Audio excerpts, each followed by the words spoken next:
My name is Lisa Howell, and I'm on the unceded, unsurrendered territories of the Anishinaabe Nation here in Ottawa.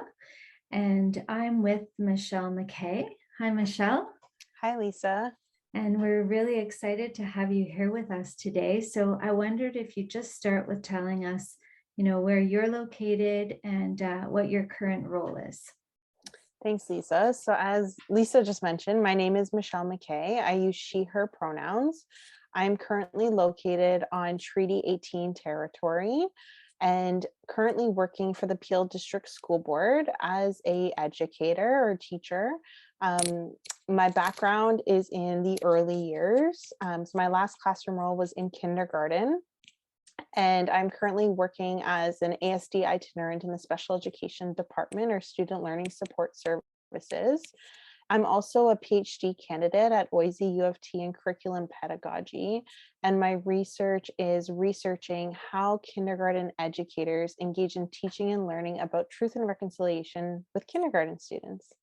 I wondered if you could talk a little bit about, what you learned from your research and also your practice, maybe about the capacity that younger children have to understand issues of social justice, equity, and fairness. I think for me, the largest kind of point was taking what I had done in the classroom and then bridging it with what the research said around how we construct our notions of childhood, and really looking at the construct of childhood overall and interrogating the notion of developmentally appropriate practices or making decisions as educators about what is or is not appropriate at certain times based on a child's age or developmental stage. I think that notion of they're too young or the educator is the one that ultimately makes that decision without consultation or conversation with anyone else is a very kind of Eurocentric way of looking at teaching and learning and the power and privilege that I hold as an educator. So I think everything has showed me that they are capable. Kindergarten is not too young. And I always tell people when you read the calls to action from the Truth and Reconciliation Commission, specifically calls 62 and 63 that are linked to education, it starts in kindergarten. They don't say beginning in grade 1, it's starting in kindergarten. So I think for me, that moral imperative of responding to those calls to action as an educator implicated in our education system was important to me. And then aligning that with the views that are outlined in our kindergarten program document about social justice work, about equity work. So engaging in these conversations was something that we did do.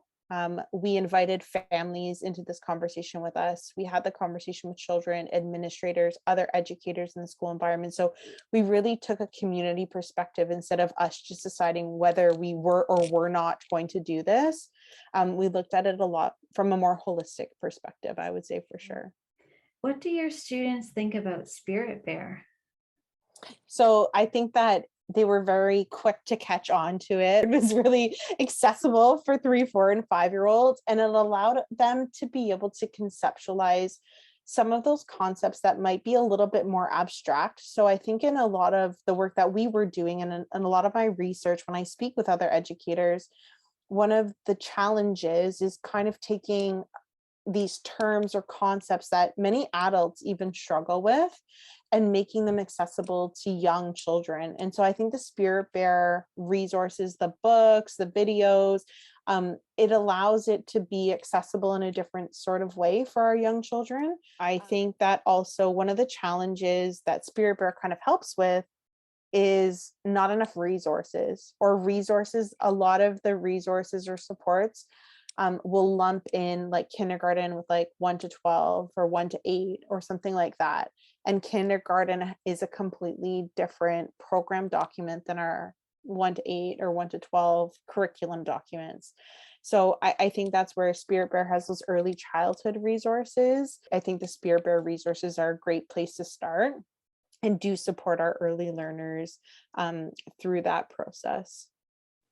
And I'm really curious now to know what some of those experiences that you had with kindergarten students and the calls to action and Spirit Bear, what some of those experiences were like. It was right around, obviously, COVID, March 2020. Yeah. It was right around Have a Heart Day. So for February 14th, again, we had to be engaging these conversations. Students wanted to really begin we'd been doing this learning since September. We were really kind of at the point where they were starting to take action and wanting to create that change in their community. So for Valentine's Day in our class, we recognize it as Have a Heart Day. And students, we did some teaching and learning around that, and they had colored the cards that are on the Spirit Bear website and decided that they wanted to send them to Justin Trudeau. So we colored the card, we'd done the teaching and learning, they colored the cards, they wrote their letters, we put them in the mailbox, we took a walk to the mailbox, mailed them. They were so proud of themselves. And then we got back to the classroom, and I had a student say to me, she said, well, what else can we do? Like, we wrote letters, but is there like, what next? Kind of like, she was like, that's not enough. And so I said, well, what do you want to do? And she said, well, it's not just him. And she was referring to Justin Trudeau that creates change, or members of parliament. And I said, okay. And she said, everybody needs to know. So I said, okay, well, what's the plan? What are we going to do? And again, engaging in this in a very inquiry-based kind of learning fashion, and being responsive to what the students were telling us. So they decided that not only could we write letters, but many more people, they thought, watch videos. So I said, okay, so what they did was we took our letter that we wrote and we filmed the students reading like line by line or sentence by sentence. And then I said, okay, we made this video. What are we going to do? So we want to share it out. And they knew that we were sharing our learning daily on Twitter. We want to share it out. So I think that's when I first really became like, I was aware of Spirit Bear. We were using the resources, but I think that's the first time I connected directly, because I tweeted out the video and I just started tagging, like I tagged Cindy Blackstock. I was like, I don't know, like I'll just start tagging people and let's see where this goes. And it got quite a bit of good traction. We had a lot of feedback as well on social media from other people that had maybe other opinions about the work that we were doing, but we had a lot of positive impact. And what I realized is when I transitioned into my role at the school board, there were a bunch of schools that were like, we saw the work that you were doing with the students, or the students were doing in your classroom. Can you talk to us about that? And what I realized was those tweets had a much larger impact than we had ever initially realized. And that was because of the children and students. And that's where I come back to the capabilities and competencies of 3, 4, and 5-year-olds to do this work, because without them, these things wouldn't have happened. That video was not a pre-planned lesson. It was an authentic response to a moment that happened in our lives together. And so I thought it was just a beautiful kind of natural involvement, and very impactful for also other educators to think about how they could start this work. So there's lots of incredible things that come from this work, but we know that there's many educators who want to be involved in the work, that have made commitments to the calls to action, specifically 62 and 63, but just don't know where to start. Or I guess my question for you is, in your experiences, what might some of those limitations be, and what might educators do so that instead of stopping them from doing the work, that they can move forward in the work?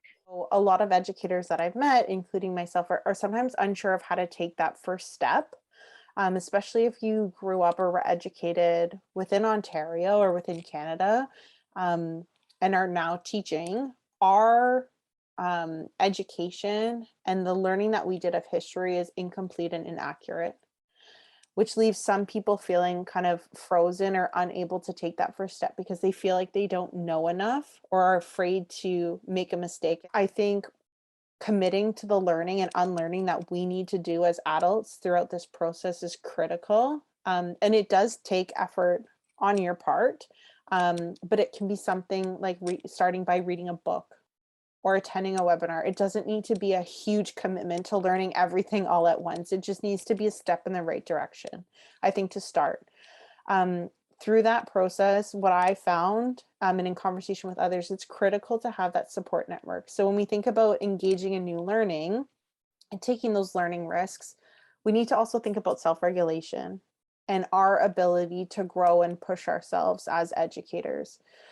So being able to speak with someone or co-regulate or brainstorm through kind of how am I going to move from that like flight, fright, or freeze part of it, and being paralyzed and not being able to move forward. So just not taking that first step, to being able to really feel comfortable, to be able to take that first step, engage in learning, try something with your students small, so that you can build on that success. I know I've heard from a lot of educators, they'll turn to colleagues in their school if they don't have those people that are doing that work in their school environment, turning to their boards, like Indigenous equity teacher or Indigenous lead. There's different names at every school board, but reaching out to them. I think that's where doing this work, this learning, this teaching in community with other educators is critical. So I always say to reach out to people on social media, right? Try and make those connections. I think asking questions is also key, to make sure that we're doing this work, and developing those relationships with local Indigenous people, with knowledge keepers, with elders. It is not their responsibility to teach us and kind of make up for our lack of learning. The onus is not on them to bring us into this work. We can definitely develop those relationships, and learn from them in a very respectful and reciprocal way. But I think it's important for us to commit to doing this work. You've given a lot of guidance and advice in that, in what you've just said, but is there anything else you think that maybe might help guide teachers, specifically teachers who are working with the early years? I think if we invite children and families into this journey with us, beginning in kindergarten, and we continue to evolve over time, like how far we could get in regards to truth and reconciliation by the time we leave. So just if we can begin to plant those seeds, like imagine the garden that would come by the time they go, and what impact we could make towards really working towards those calls to action in a meaningful way. So I think just take that step, because we never, like, the impact can be so great. That's a beautiful visualization too of a garden of like fairness and equity and kindness, growing each year, right? Yeah. Thanks so much, Michelle, for sharing your insights from your teaching practice and your experiences with your incredible students, and also from your PhD research. We're really excited to see where you'll go. Thank you, Lisa. I've really enjoyed sharing and speaking with you about this amazing, incredible journey that we've been involved in. Thank you.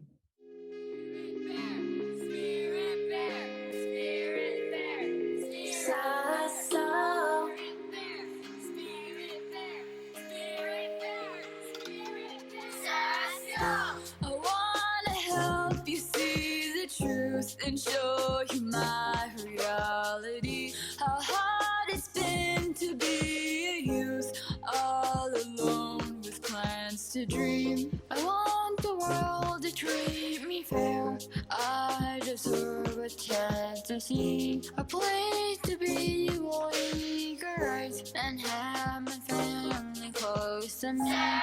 Then you came and heard my voice, you made us loud and now I can't avoid. We have a heart, we have a dream, nothing less nears us. So we sing the spirit there, we sing the spirit there. So we sing the spirit there, we sing the spirit there. So we wanna see a world can share a love we know is there, and sing the spirit there. I'm about to be brave and to never trust fear. I want to feel safe and I want you all here. We came to celebrate in the name of Spirit Bear. We want you all to listen and the mission is to care. All the children want to share and they really need to change, cause history has shown that we're not treated the same. Believe there is a place where the teaching will be made. Find spirit in your heart when you're speaking on his name. It's sad what we've been through, enraged by injustice. It's time that we show you how strong our love is. I have determination, fight for more fairness, stand as a nation, and join us in caring. We are strong, we are proud.